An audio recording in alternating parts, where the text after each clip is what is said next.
Welcome to Beyond the Blend, the podcast that goes behind the science and talks to the people at the heart of the lubricant market, telling the real story of the people who make the lubricant market move.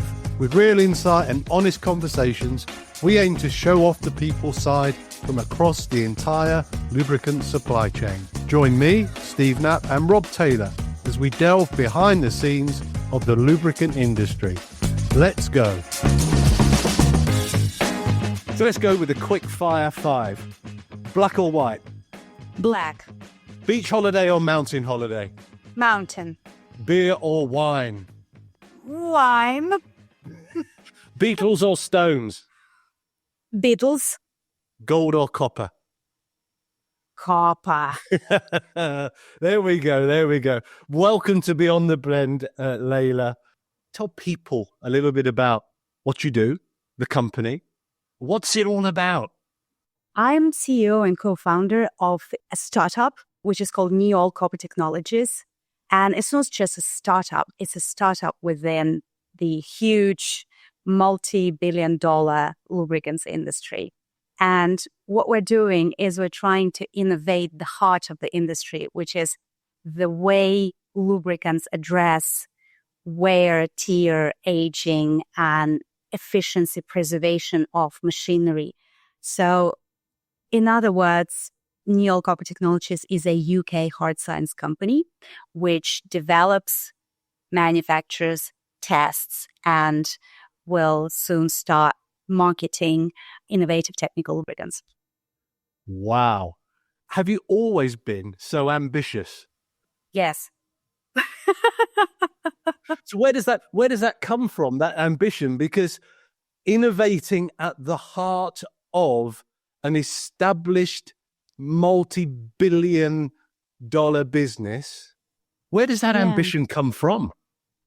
I don't know. I think, we're all from our childhoods a little bit. And I don't know who to thank. My grandfather, who allowed me everything and allowed me to explore and was really my best friend, or my mom, who was rather strict, and I actually had to, find my ways around. So I ended up growing up with this why not approach. And actually, what I find in myself very often is that the more the challenge, the more people are trying to tell me no, or that's impossible, or otherwise, the more I want to prove that it's not the case, that the more I want to find the way to get in there or get out there or sort of get there. Yeah. So your grandfather and your mother, so two very distinct heroes in your formative years. Yeah, I guess. Yeah. And you still hear their voices, particularly now, I guess, with what you're working through and where you're going. What sort of advice might they have given you? What kind of things do you hear? So with my grandfather, I actually hear him quite often, and he would just basically say, well, let's try. Let's go out and do that. He was the one teaching me swimming and bicycle riding, and sort of kind of supported all of my curiosity that was with me when I was a kid. And my mom's voice, thank God, is still physically with me. Things that I hear from her is like, so when is that thing of yours gonna work? And then I guess that also pushes me a little bit to achieve that point where I can sort of call her in New Mexico and say, it's working. Yeah. I mean, they're great things to have as guiding stars, aren't they? Yeah. Why not? Yeah. Always challenge what's in front of you. Like, I had a boss once used to call it the art of the possible. What's the art of the possible? So why not? Why not? And then when will you do it? When will you deliver that? When will this happen? And in a commercial sense, I've had some great bosses that have driven to that, but you're driving a whole diverse business here, right? So what does it touch? Development and innovation. What is that? What is innovation and development?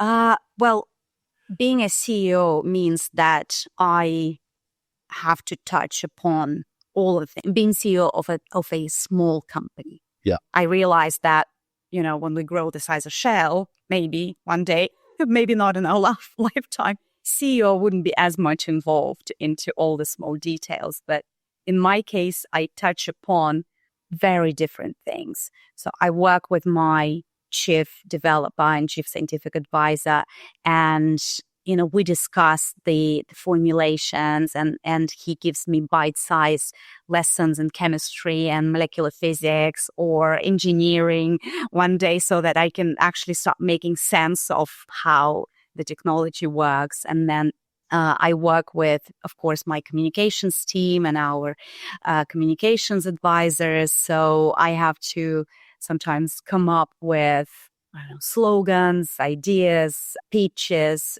What else? I actually have to edit text sometimes. So, for example, if an agency comes back with an article text for me, I sometimes have to rewrite half of it, pretty much, just so that it starts making sense and delivers the message in the best way.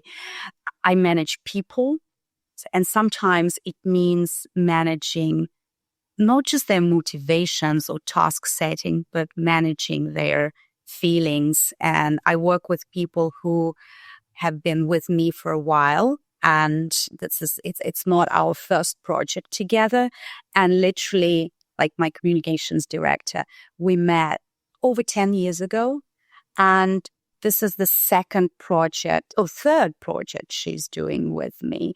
And she's a still very young woman, under 40, and she's a mother of 3 young children.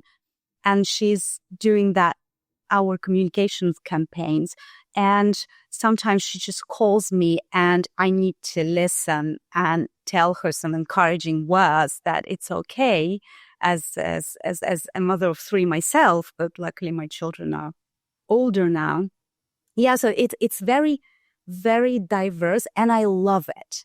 And I'm not even sure I will be able to manage my company when it grows and when it has to institutionalize, because I love this very moment when I can get involved into all of the things. And maybe it's the ADHD, talking in me. Yeah, but that's exciting. I really like diverse tasks and various problems they can address. And I get really bored that if I have to do the same thing over and over again. And innovation for me is not a technical term. So innovation can be in any aspect of job or life. It's just basically changing your mindset and doing things differently. Yeah, so I'm already hearing your grandfather coming through there. Yeah, innovation. Why not do it differently? Think differently. It's funny you talk about the role of CEO. I popped in yesterday and I hoovered the office floor. Sort of. So it's not always the glamorous things, is it, that we that we do? But being a partner in the business, we'll get Rob cleaning the windows or something. So we so we share the workload. But when I start to hear about the range that you get involved with and what motivates and what stimulates you, you mentioned there that loyalty's part of your makeup. The third project with your communications director. What's your story then? What got you from horse riding and swimming to 3 businesses and where you are today? Because that doesn't seem an easy jigsaw to put together for me. No, and it's probably one of those why not kind of traits, because I studied finance. I'm a financial manager by my first degree, and then I started as an analyst in investment banking. So actually my first dream was to go into investment banking and become, an MD. That's like the top position in investment banking hierarchy. And I started there as junior analyst, just past my 20s. And it was exciting and amazing. And I developed as a professional. So I stayed in the industry, in the professional investment industry for about 12 years, sort of growing my expertise level. And then I figured that I switched from investment banking more into direct investment area. So I'm actually a professional investor. At some point, I earned a qualification that is called Chartered Financial Analyst. It's a US based qualification, which actually allows you to manage pension plans for people. So I'm actually qualified to manage pension plans, but I've never done that because I was more interested to work in that direct investment space, meaning that I invested into privately owned companies. And now I understand why I loved it so much, rather than, for example, a wide space of traded securities or, debt or whatever. It's huge field of real estate investments. I loved it because of the human interaction, because in private investments, your relationship with that business owner that you're partnering with is essential. And it's a key to going through good times and bad times. And there were bad times and sort of on my career path. So that's what I did. And then I kind of, at some point, I reached the level where I realized that I'm not that excited anymore within my industry. So, and then my expert level was, at that point, was pretty high already. So I decided to go horizontally. That's what one of the recruiters, one of the career consultants told me. They said, go sideways. So I switched into doing business development rather than investments. And that was, again, exciting because I did business development on an innovation infrastructure project. So it was like a city-owned industrial park for high-tech companies. And my role was to find and attract those residents that could become members of that community and build community, build services around this, build communications. So that was the project that I did after my kind of like investment life. And then I took a break for 6 years. I was unemployed for 6 years. And the reason was I had to relocate because of my husband's work. And my husband is in the mining business. So we had to relocate to Indonesia. And I did. I grabbed my 2 at that time kids and I just went. And it was a bit hard and painful because when you have a career and work, it feels almost like you just chopped off half of yourself. And then you need to grow the new tail, like that lizard. You need to grow the new tail and find sort of new meanings. So that was my challenge for the first couple of years of not working. Then I had the 3rd child. So I immersed myself. I just said, you know what? Okay, I'm going to be mom and wife and etc. And only after that period finished, I realized that it was actually a huge self-development and self-growth phase because I was not just taking care of my kids. I was learning to be actually a proper adult. So that's how I see this phase at this moment. And there is a lot of fear that women particularly have, women in each profession, that, okay, I'm going to take a break and then I won't be able to go back. That's not true. You can go back. And then while on the break, you actually reconsider of what going back means. because I didn't go back into finance, and I didn't go back into even business development. I ended up going into the lubricants industry. And again, it wasn't something intentional. It just happened because my partner in crime / my husband managed to get himself involved into this innovative projects, which is now Neol Copper Technologies, but he didn't actually have the resource to manage it. And at some point when we realized, okay, I'm past all the hormonal postnatal sort of phase and looking into doing something else, they said, why don't you go and try and manage this, what I got for myself initially? Because I can't, I have a job and I have to feed our family, and this thing is not feeding, it's eating. So you go. And I went, and there was another sign from the universe, as I say. I went to see my doctor. I had some sort of, I can't remember what it was, issues, digestive. And he looked at me and said, you know what? You're low on copper. You need some copper in your life.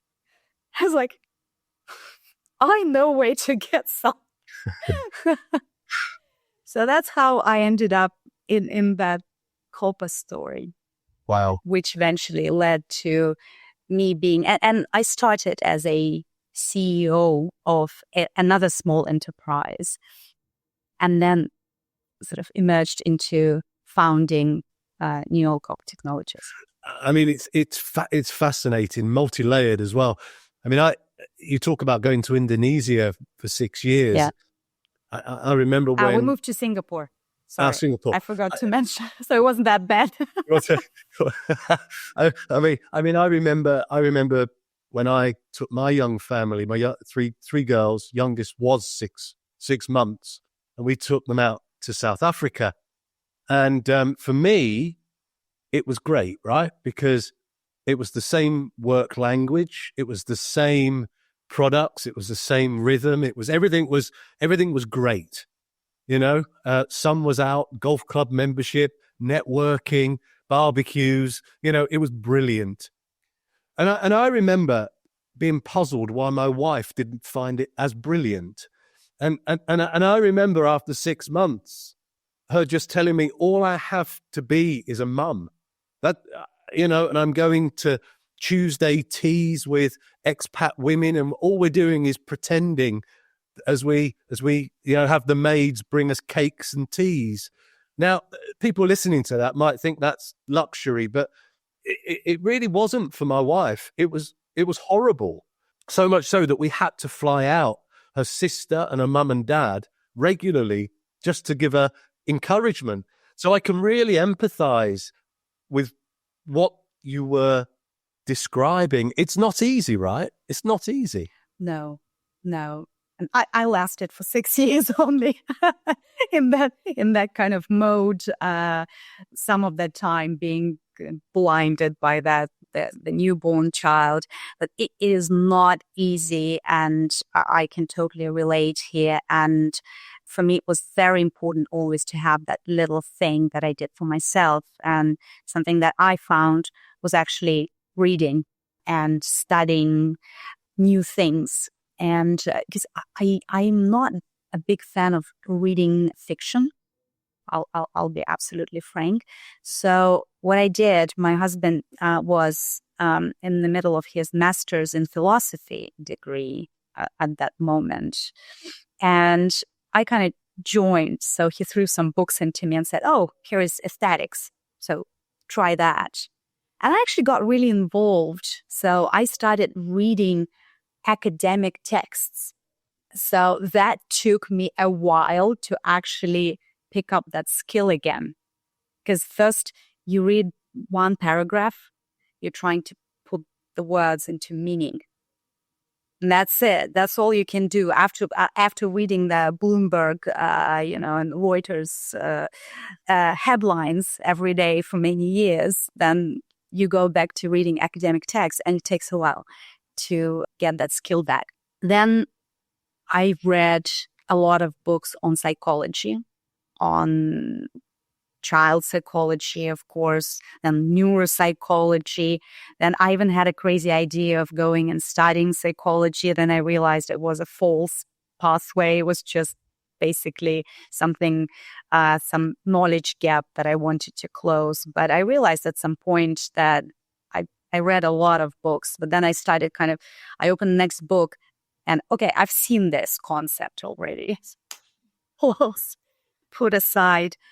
That was really important. The other thing is, in my previous career, I did not have a chance to have that interaction with other women. Because when you said that your wife had all these tea parties with other expat wives, etc.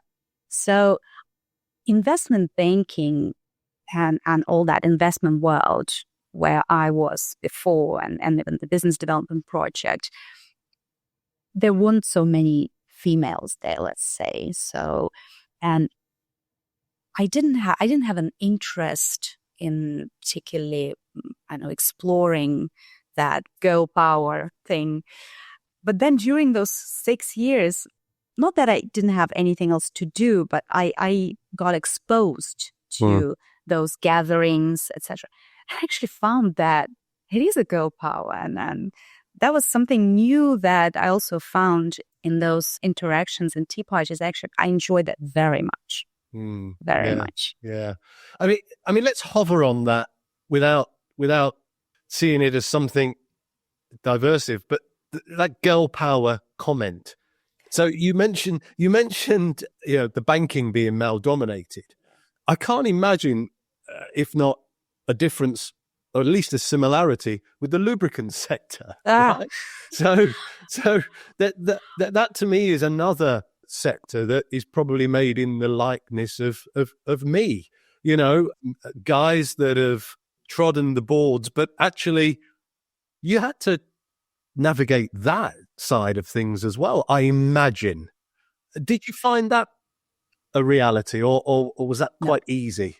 No, actually, it was surprising, but I see a lot of female in the industry. I wouldn't say it's, I don't see that domination. I still hear about it. Maybe I'm in the wrong part of the lubricants industry. I'm not out there in the plant, in the factory or elsewhere, but where I am in, let's say, the office world or laboratories, I think that the professional communities is quite well represented by both, but male and female. I don't see it. I don't see it. I mean, it's great. Frankly. It's great to hear that reflection, because I think it's how life is, right? That's just how life is. That we have this gender split, and we should be able to see that. Perhaps it is the fact that you immerse yourself in a more entrepreneurial, diverse part of the sector versus that more corporate side that could be slightly more dominated than where you see. But so I do believe it's really good that you're seeing that almost like role model side of things coming through. So girl power, do you see yourself as a bit of a trailblazer, a role model? I mean, how do you see yourself in this space? I've never thought about myself as a role model.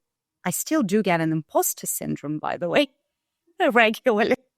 But I find that when I talk to people and I tell my story, they find it very interesting and actually powerful in the sense that it can show that some things can be done otherwise than they previously believed, for example. When I say that, well, yes, I am a female with different background. I'm a mother of 3. It turned out recently that 2 of my 3 children are actually neurodivergent, which led me believe that I'm probably one as well, although not diagnosed. And I'm running my company. And then people are like, how do you do that? And I have a dog and a cat and a husband. And he's actually my partner in the business, which is another layer of complexity. And it's like, how do you guys do that? And my answer is, I don't know, we just do it because we can't not do it. Why not? Yeah, why not? Is it easy? No. Because this morning I was on duty to take my 8-year-old to school at 8 o'clock. I had a call at 8:30 and I ran back home. I got on the call and I was like, the person actually noticed that and asked, oh, are you panting? Is everything all right? He's like, yeah, I just rushed into my house and to my computer praying that the technology is going to do its job. Yeah. And it often doesn't, right? So, but that side is really interesting because, whilst clearly it's not easy and you're not taking it for granted, there's a lot going on in your life. I mean, your husband was below the dog and the cat in the list, by the way. I'm just pointing that out. But he's just so much above that, he can afford to be mentioned last. Yeah, and he's comfortable to be mentioned last. I think there is an element of role model in your life, and which is why we were very keen to talk in this podcast, because I think the more and more we show younger people that the lubricant space is one that is inclusive, that is one that is for everybody, that does allow different skill sets to thrive and succeed, the better. But it does come with something innate that I'm hearing within you, is that drive to succeed, which is really a given, but maybe some people maybe don't consider how hard you have to work.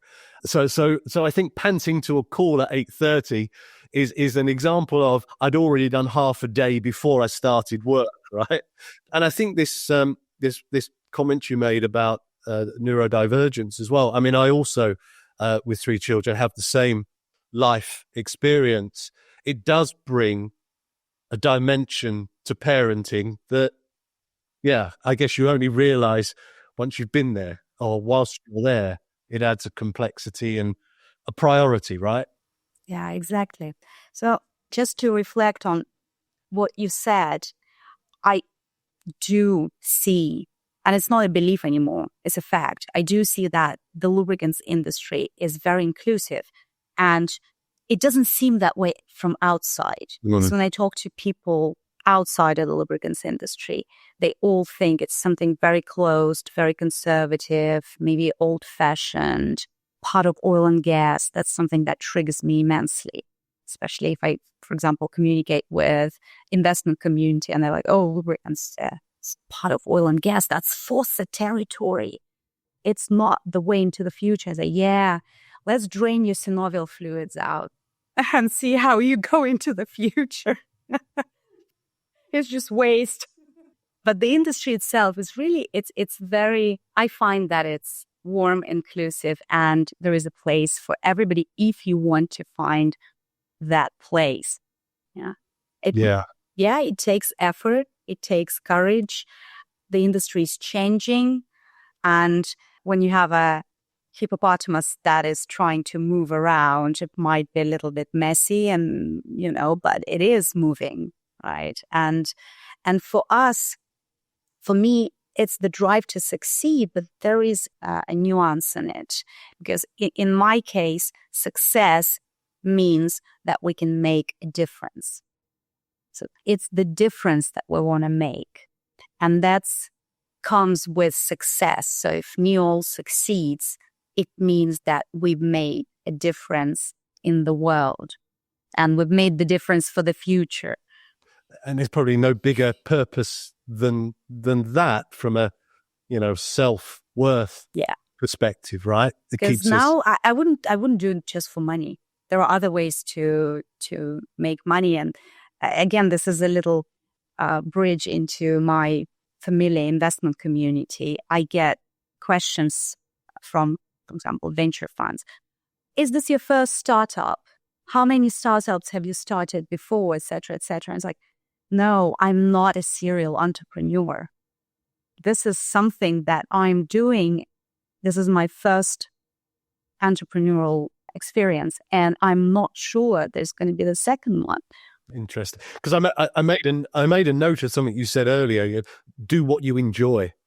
Do what you enjoy. And I think if I was to look into attracting talent or talking to people about why the lubricant space could be a one to come into, it's because you can enjoy it. There are so many different things that you can do that enjoyment is really significant. And I sense, in this conversation, unfortunately, I've had other conversations with you that you do enjoy what you do. And that is a driving force. But just to focus in on, one specific thing, it can't always have been easy, right? It can't always have been fun. So if you could reflect in what might be one of those biggest challenges that have confronted or overcome, and what was that scenario? What did you do to get through it, and what did you learn to share with people? I can't really recall like a major epic fail that I experienced other than having my oldest child diagnosed with neurodivergence earlier than 19 years old. That's quite big. Yeah, that's a big, and this is something that I've been reflecting on recently, like how could that epic fail happen? It would have made things so much maybe again easier. The way I look at it is that it's not just future that changes when we change something in the present, the past also changes.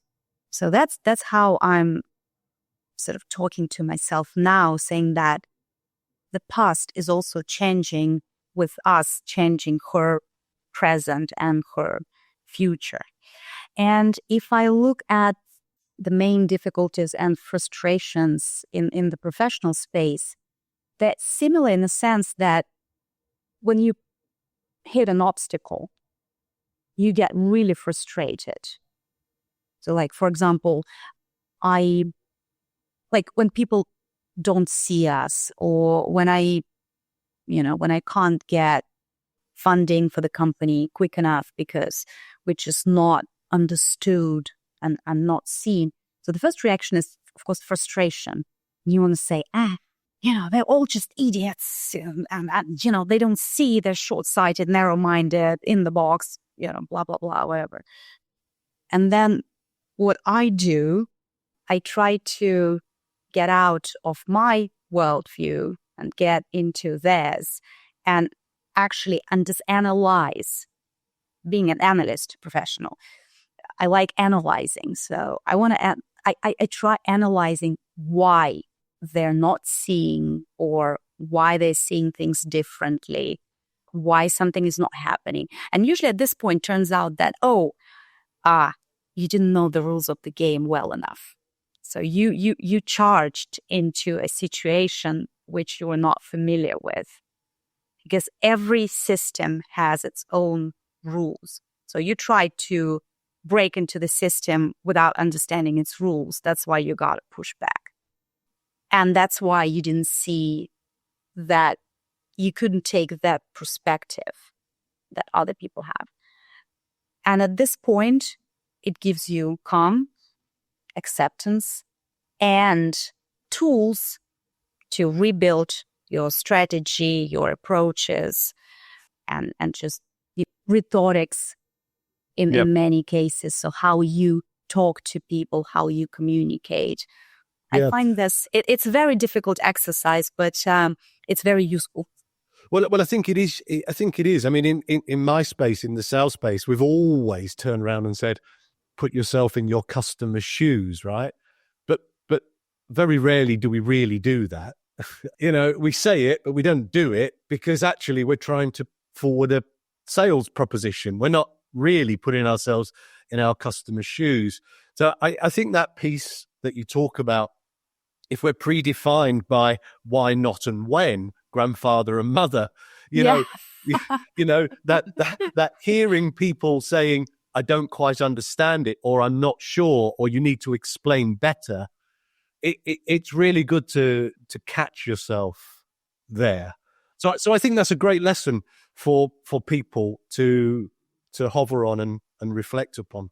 Just as we start to think a little bit more about something you said within the neurodivergent part, and I don't want to labor on that too long, but we can't ignore that that's a very significant part of your life. I mean, it's a very significant part of my life.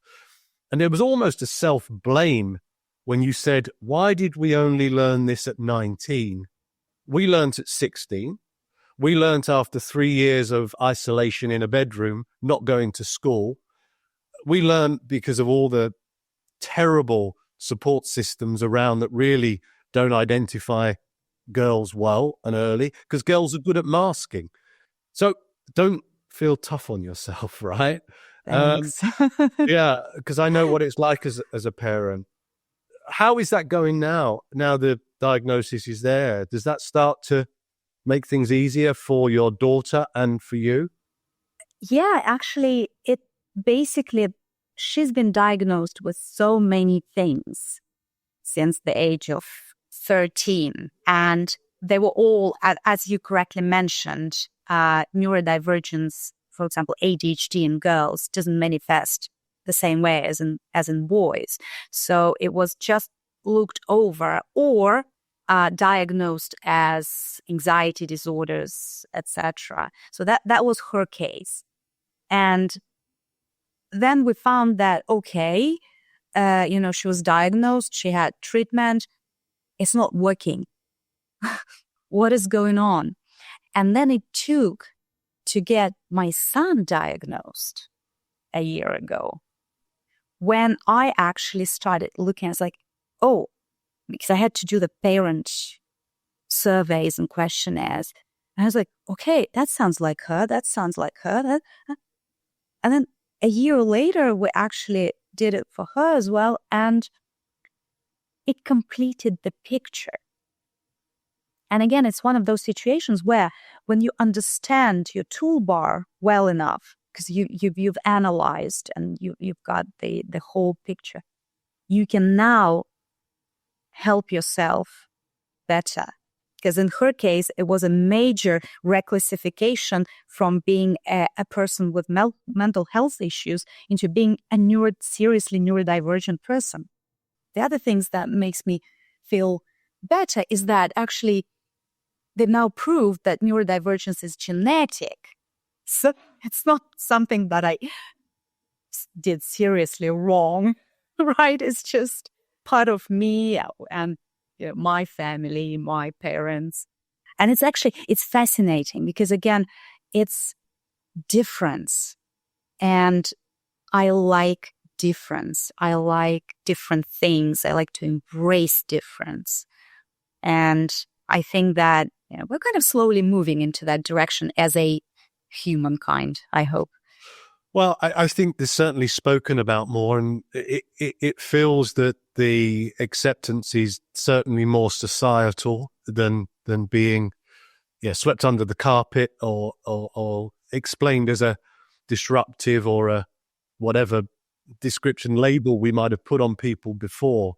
I don't know how you feel, but I still think we need to, sort of recognize more systemic the environments that neurodiverse people thrive in, and hopefully that starts to come as well. But with people like yourself, who are, a force for good and leading change, I'm sure this won't be the first or the last time you speak about this, because what I learned, Leyla, is really interesting.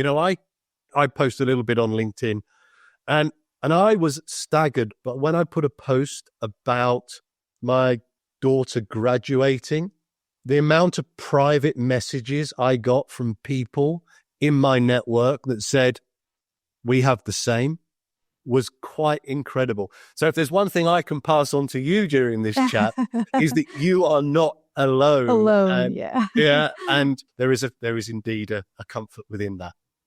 it's good to know. It's an important realization that you are not alone, because when you feel yourself alone, which could be the case of being a CEO in the CEO role, you can feel like you're alone.